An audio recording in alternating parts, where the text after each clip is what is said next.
किसान भाइयों, किसान की आवाज में आप सभी का स्वागत है। आज हम बात करेंगे बकरियों के 20 ऐसी खास बातें जो हर गोट फार्मर को जानना चाहिए और उनके पास ये सब होना चाहिए। नए गोट फार्मर हैं जो पहली बार बकरी पालन करना चाहते हैं या बकरी पालन नए नए कर रहे हैं या उनका इरादा है करने का, कहीं बाहर है या इंडिया में है या इंडिया से बाहर प्रदेश में है, उनका प्लान है, उनका इरादा है कि हम इंडिया में जाके गोट फार्मिंग करेंगे, बकरी पालन का बिजनेस करेंगे। तो सबसे पहले ये वीडियो को देखें और इन 20 बातों पे ध्यान दें। खासकर ये बकरी पालन से जुड़ी ये जो बात 20 खास बातें हैं, 20, इनको आप देखिए, समझिए और अच्छे से किसी डायरी में लिख लीजिए अगर आप गोट फार्मिंग में नुकसान नहीं चाहते हैं तो।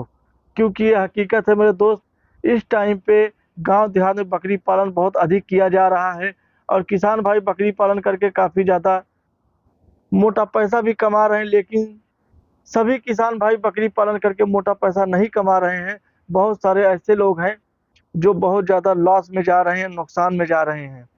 उनका 2 ही 3 सबसे बड़ा रीज़न होता है, या तो उनको वैक्सीन के बारे में नहीं पता होता, या तो उनको बकरी के नस्ल के बारे में नहीं पता होता, या तो उनको नॉलेज नहीं होती बकरी को किस तरीके से रखा जाए, बच्चा देने टाइम क्या किया जाए, जब गाभिन है बकरी उस टाइम पे क्या किया जाए, किस तरीके से बकरी हमको खरीदना है, ठंड में कैसे रखना है, गर्मी में कैसे रखना है, बरसात में कैसे रखना है, किस सीजन में, बरसात में हमको कौन सा चारा देना है, गर्मी में हमको कौन सा चारा देना है, कब हमको बकरी को ठंड वाला चारा देना है, कब बकरी को हमको गर्म वाला चारा देना है।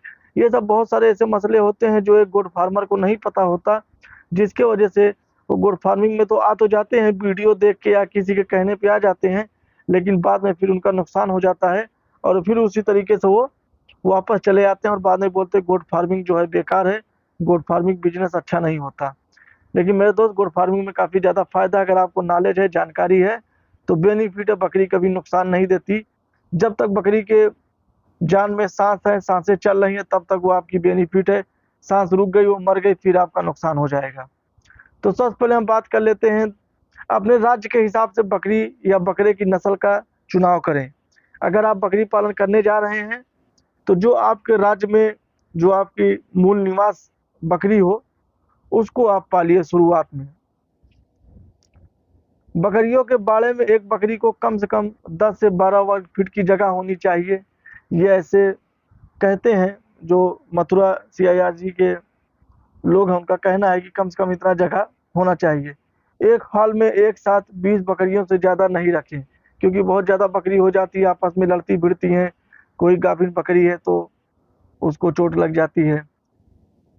बड़े बकरे बकरियों और उनके बच्चों को पक्के फर्श पे ना रखें, यानी ज़मीन से आप ऊपर रखिए, लकड़ी का या किसी चीज़ का आप बना लीजिए, अच्छे से उसके ऊपर रखिए, क्योंकि फर्श जो होता है वो ठंडा होता है, जिससे बकरियों को निमोनिया होने का चांस ज़्यादा होता है। शेड में बकरे और बकरी को साथ में ना रखें, यानी जो बकरा होता है, जो ब्रीडर होता है, उसको और बकरियों को साथ में मत रखिए, क्योंकि हो सकता है कोई गाभिन बकरी और बकरा उसको मार देगा तो बकरी टाइम से पहले बच्चा दे दे, या पाठी है, छोटी बकरी है, उसको टाइम से पहले क्रॉस कर देगा, तब भी वो फायदा नहीं है। इसलिए जो ब्रीडर है, जो बकरे हैं, उनको साइड में रखिए। 3 महीने से ज़्यादा उम्र के बच्चों को इंट्रोटॉक्सिमिया के 2 टीके जो लगाए जाते हैं उनको जरूर लगाना चाहिए। गर्भावस्था के आखिरी 1.5 महीने में चारे के अलावा 200 ग्राम दाने का मिश्रण देना चाहिए। ये तो शायद हर किसान जानते होंगे। बच्चा देने के वक्त बकरियों को साफ जगह, पुआल आदि पर रखिए, यानी जिस जगह बकरी बच्चा देती है आप उसको अच्छे से साफ जगह पे रखिए, नहीं तो बहुत सारे बच्चे को उसी में मट्टी उट्टी लग जाता है और बाद में उसको टिटनिस हो जाता है, बच्चे का डेथ हो जाता है। बच्चे के जन्म के समय साबुन से हाथ धोकर बकरी और बच्चों को हाथ लगाएं। बकरी बच्चा दे रही है, आप कहीं से आए दौड़ते हुए, खेत में से देखे और उसी में से आपने उसको हाथ लगा दिया। अब वो आपका हाथ कहाँ पे था, उसमें कौन सा कीटाणु लगा था पता नहीं आपको, और आप उसी तरीके से हाथ छू लेते हैं तो उससे कहीं ना कहीं बच्चे को कोई रोग हो जाता है। इसलिए साफ सुथरा हो के उसके बाद आप बच्चे को और बकरी को छुए। बकरी के आवास को साफ सुथरा एवं हवादार बनाएं, यानी जब आप बकरी का शेड बनाएं तो ऐसा बनाएं, इधर से अगर हवा आ रही है तो उधर क्रॉस हो जाए, उधर से हवा आ रही है तो उधर क्रॉस हो जाए, क्योंकि बकरियों में अमोनिया गैस बहुत ज़्यादा बनती है, जिसकी वजह से किसान भाई को बहुत ज़्यादा नुकसान होता है। इसलिए आप कोशिश करिए ऐसा शेड बनाइए जिससे दोनों तरफ से सूरज की रोशनी आपके बाड़े में आती हो और हवा दोनों तरफ से निकलने का हो। रात की मेंगनी सुबह और सुबह के दोपहर तक साफ कर दिया जाए, यानी जो बकरी के रेड़ी होती है, मल मूत्र होता है, उसको आप सुबह और शाम दोनों टाइम उसको साफ करिए, यानी जो रात वाला हो उसको सुबह में और जो सुबह वाला हो उसको दोपहर या शाम होते होते उसको हटा देना चाहिए। जन्म क्या, अगर बच्चा जैसे जन्म दे दिया है तो उसके नाली को जो है आप 3 इंच नाप लीजिए, 3 इंच के ऊपर उसको ब्लेड को जो है काटना चाहिए, उसके नीचे नहीं काटें और वो रस्सी से थोड़ा धागा से बांध दें, उसके बाद काटें ताकि बच्चों को ज़्यादा तकलीफ ना हो और खून जो है वो फालतू बाहर ना गिरे।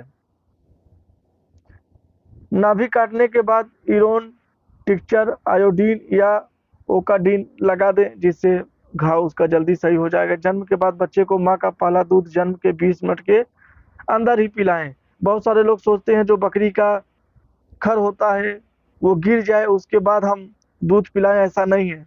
बच्चा दिया उसके 20 मिनट के अंदर ही उसको दूध पिला दे। बच्चों को दिन भर माँ के साथ रखें। रात के वक्त बच्चों को माँ से अलग टोकरी में ढक कर रखें, क्योंकि रात में बकरी को बार बार वो परेशान करेगी। बकरी के थन में जो भी गंदगी लगी रहेगी वैसे ही बच्चा मुंह में डाल के दूध पिएगा तो उसके साथ में गंदगी भी पेट में जाएगा, जिसकी वजह से बच्चे को बीमारी हो सकती है। बकरी के साथ बच्चों को भी ठंड से बचाएं। निमोनिया से बचाने के लिए बच्चों को टेट्रासाइक्लिक एक दवा होती है, उसको पानी में मिला के पिलाएं, लेकिन दवा हम आपको बताएंगे, आप अपने डॉक्टर से मिल के उसके बाद ही इस्तेमाल करिए। बकरा 15 किलो वजन का हो जाए तो उसको मीट खाने लायक हो जाता है तो आप उसको बेच सकते हैं। खस्सी बकरों को बिक्री 9 से 10 महीने की उम्र में की जाती है। यानी ये हो गई आपको 20 बातें जो आपको ध्यान देना है अगर बकरी पालन में आपको सफल होना है, सक्सेस होना है। ब्रीड का चयन, मेमने को कैसे बचाना है, क्योंकि आप ब्रीड का चयन कर लेंगे, मेमने नहीं बचा पाएंगे फिर भी आपका नुकसान हो जाएगा। आपने मेमने बचा लिया लेकिन उसको किस टाइम पे किस समय में उसको बेचना है वो भी बहुत ज़्यादा मायने रखता है।